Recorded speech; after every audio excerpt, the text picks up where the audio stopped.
जोङो बांद्राय नागिरनानैबो जोङो गोजान थांनांगौ गैया बेनि फोरमानानो जाहैबाय बेयो बिराद हिनजाव अनसुला FNF नि फुल फर्म मा आबो खुलुमबाय लोगोफोर दिनैहाय आङो भिडिअखौ जागायबाय न'निफ्राय अखा जाबाय थादोंमोन बेनिखायनो जेरावबो गामसा फोराननाय सि फोराननाय नुनो मोनो ओंखारबाय आङो दिनै थांनांगौआ जाहैबाय काजलगांव लेट्स गो वाव दखनानि स्टोर दखना दुकान बेनि बारै आङो भिडिअ बानायफेरनाय जायाखैमोन बाय दिनै फर्स्ट टाइम दिनैनि नैबे भिडिअआ स्पेशली लेडिज एबा हिनजावफोरनि थाखाय मानो होनोब्ला मोनसे लेडिजफोरनि थाखाय दखना स्टोरनि ओपनिं बेखौ आं नोंथांमोननो दिन्थिनो थांगासिनो दं लेट्स गो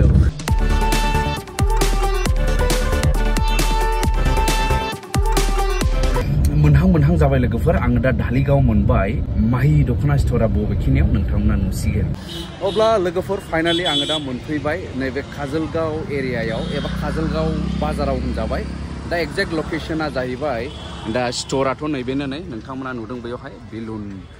होलायनाय बैयाव नुदों MS माहि दखना स्टोर दिजुलि माने मालिकनि नामा आब'ने दिजुलि आरो बैलाय दा लकेशना जाहैबाय बियो नै ओरै साहा थांबाय बेंटल थांबाय एबा बेंटल रोड होनबाय बेखौ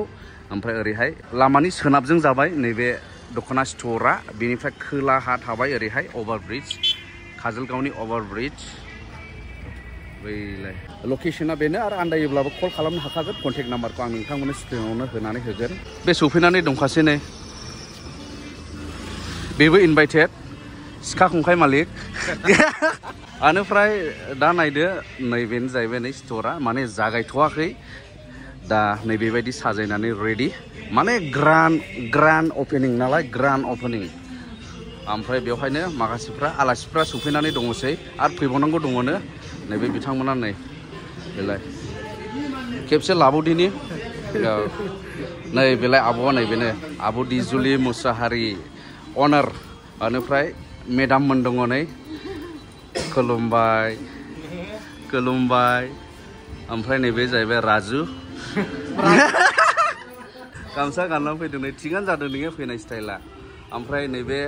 जाहैबाय स्टोर नैबेखौ दा आङो क्लियारलि ओपनिं एबा प्रग्रामनि गेजेरजों माबायदि खालामगोन बेखौ आं नोंथांमोननो दिन्थिलांगोन जास्ट वेट ओमफ्राय जोंहा सुबर्ण बिथांमोनबो दंफैयो मोखांखौ बारा सिनाया जादों सिन्था गैया बिसिनि चेनेलावनो बिसोरखौ स्रां नुखायो आंनियाव नुवालाबो अरजाया ओमफ्राय फंबाय सासे दंबावो नै दहाय मानसिफ्रा सानै साथामल'मोन दा जुबुर जमा मानसिफोर जाबाय माने जागायसिगोन हाबाफारिया आरो सानै साथामसो फैबावगोन नामा जायखिया हाबाफारिया जागायसिगोन द ग्रान्ड ओपनिं अफ MS माहि दखना स्टोर अफ काजलगांव दा नायदो नै गोबां माखासे बर'नि सेलिब्रिटिसफोरबो दं माबा माबि दं एक्टर एक्ट्रिस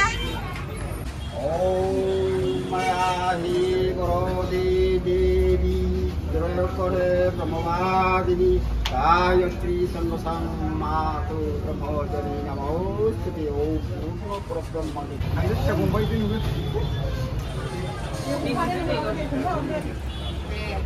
दिनैनिफ्राय माने बे आगै दिजुलिनि दखाना मोजां सोलिलांथों देनायनिफ्राय देरसिनथों रावनिबो नोजोर गाज्रि दानांथों मोजाङै मिथिजाथों बेखौनो आं भगबाननि सेराव आर'ज खालामबाय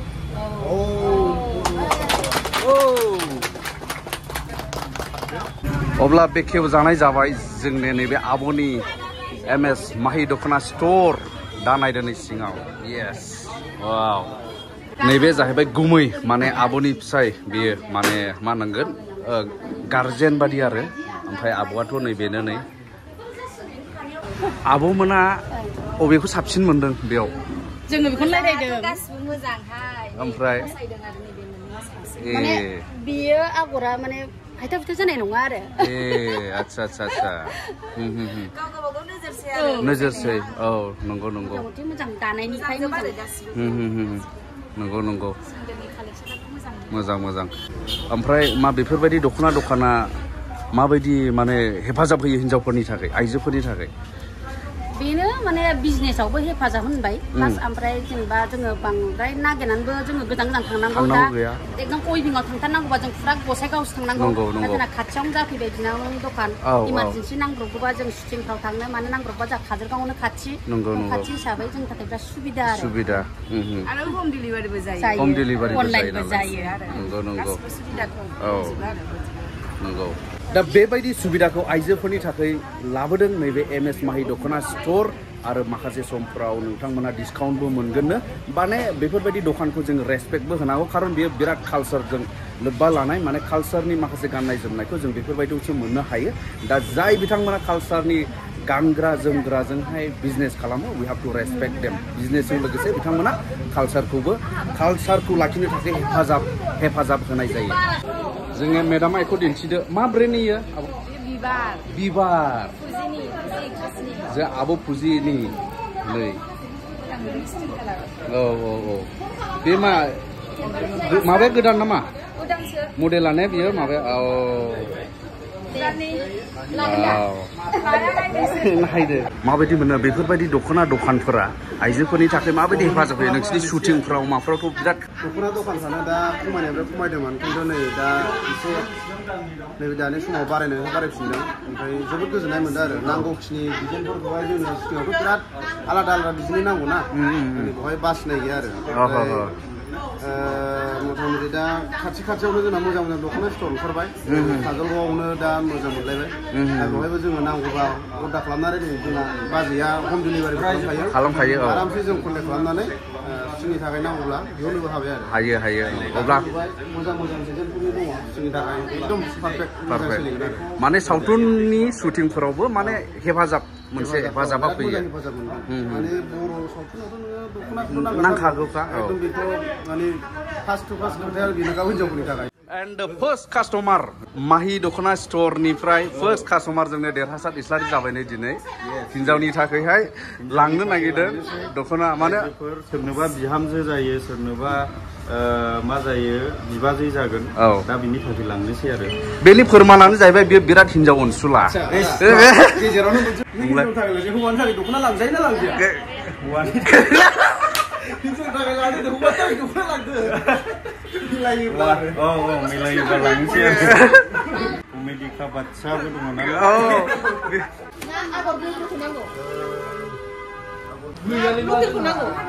नायदो लकेल आखाइजों दानाय ओमफ्राय नों इदि बायना होना जेबो हिनजावा लुबैला माथो खालामो जाखो फैथोंसै नोंगौ बेखौनो लुबैखादों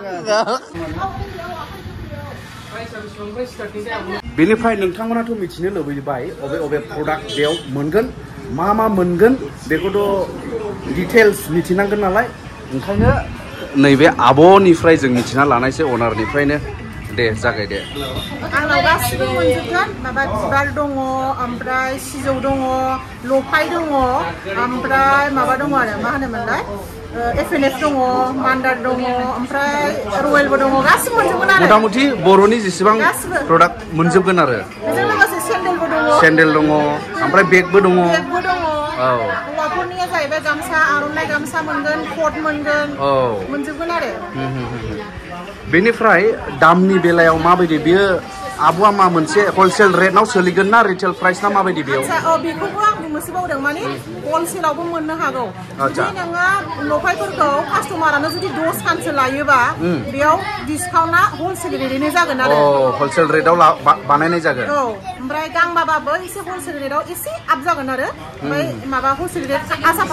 बिदियावनो मोनहैगोन आरो आसा गाज्रि बिदियावनो बुरजा लायोबा ओमफ्राय बेफोरो जुदि नोङो प्रडाक्टखौ लफाय एफएनएफ जुदि माबा प्रडाक्टफोरखौ नोंसिनो जेन'बा अबेबा फिसा एसे दखानफोर दंना हलसेल नांगौबा आंनाव कन्टेक्ट खालामनो हागोन आरो आच्छा हलसेलबो हरगोन आङो हलसेल स्टाइलाव बेजों लोगोसे जुदि जगाजग खालामनो हाय नायनो माखासे हमनानै ला माने डिजाइनफोरखौ स्टाइलफोरखौ नायग्रोनो लुबैयो बिनि आपडेटखौ बहा मोनगोन माहि दखना स्टोरनि पेज दंखायो फेसबुक पेज फेसबुक पेज बेयाव नुगोन आरो नोंसोरनो फेस टु फेस नांथारगौबा WhatsApp-आव माबा खालामहरबानो जाबाय हरनो हागोन दा मोनसे दखना जोङो अनारनिफ्राय नायनि बे दिन्थिनो नागिरदों बे नैबे नोंथांमोननि चइसनि नंगौ एबा नङा नायदो नै बेवहाय मा स्पेशल दङ आब' नै लफाय दख'ना बेयो ओमफ्राय नै क्वालिटिया माने सिङावबो जेबो थाखाया आरो हा आच्छा आच्छा आगरा मोजां हायथालाबायनाय नङा मोजाङानो आरो आगरा गाननो मोजां ओमफ्राय दानायफ्राबो नै एखे मोजांखा आरो नै बेयावबो जेबो गैया माने फिनिशिंआ मोजां आरो फिनिशिंआ मोजां आरो लफाय लफाय नैबेथ' आं गाननाया जाहैबाय एफएनएफनि जाहैबाय एफएनएफनि ओमफ्राय नैबे जाहैबाय लफायनि जोमग्रा आरो आच्छा आच्छा कम्बाइन मिक्स गस्ला जाहैबाय आरो माबानि एफएनएफनि गस्ला मोनो बेखौबो बेयाव दखानाव माने दा गैथ'आ नांगौबा अर्डारसो आरो मोनगोन उनाव टाइम टु इट माने जानायनि सम आदा जिहुला जाजेनबाय नै गोथाव दा दखान गोदाननि ओंख्रिबोबायमोन नामा नोंलाय गैया बिसोरथ' जानसिननिबावसो जानायलाय एडभान्सखा दे नै बेबायदि वाव आरो नैबे हाबाफारियाव बाहागो लादों माखासे जोंनि फेमास ब्रेन्ड बर'नि दख'नानि ब्रेन्डफोर आंथ' नुफेराखैबोमोन खिन्थु खोनायो रोमै हिन्जावफोरनि रायलायनायफोराव नैबे जाहैबाय आब' लफाय जायगाया मामोनलाय गसाइगावनि लफाय ब्रेन्डनि आरो फाउन्डार होननांगोन प्रडिउसार ओमफ्राय नैबे जाहैबाय सिजौ ना मा होनदोंमोनलाय सिजौ जाहैबाय नैबे आब'आ नै गसाइगाव नै बेबायदि ओमफ्राय नैबे जाहैबाय FNF नि फुल फर्मआ मा आब' Fashion and freedom. मानसिफ्रा आं नोंनि दिनैहाय नोंनि माबा चेनेलाव आं डिसक्राइब खालामनोसै मानसिफ्रा FNF बा मा होननानै माने बहुत जनानो कनफिउज जाबाय थायोमोन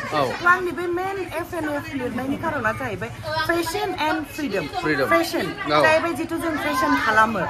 आंनि मटिभा जाहैबाय जाय फेशन खालामो बेयो फ्रिडमै खालाम माने गोसो बायदि गान गोसो बायदि स्टाइल खालाम बेयाव नोंखौ रावबो बादा होनाय गैया बेनो आरो हामबायसै आब'निसिम FNF गासैबो गसाइगाव अके गासैबो अल गसाइगाव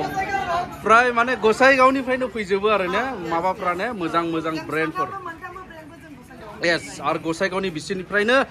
हिन्जावफोरनि माने मा होनो चइसआबो जाखायो येस अल द बेस्ट अब्ला जोबनायाव बेनो लोगोफोर नोंथांमोना बयबो नैबे माहि दख'ना स्ट'राव फैनानै गाव गावनि चइस बायदि लांफैनो हागोन बेखिनियावनो भिडिअ'आबो जोब्बाय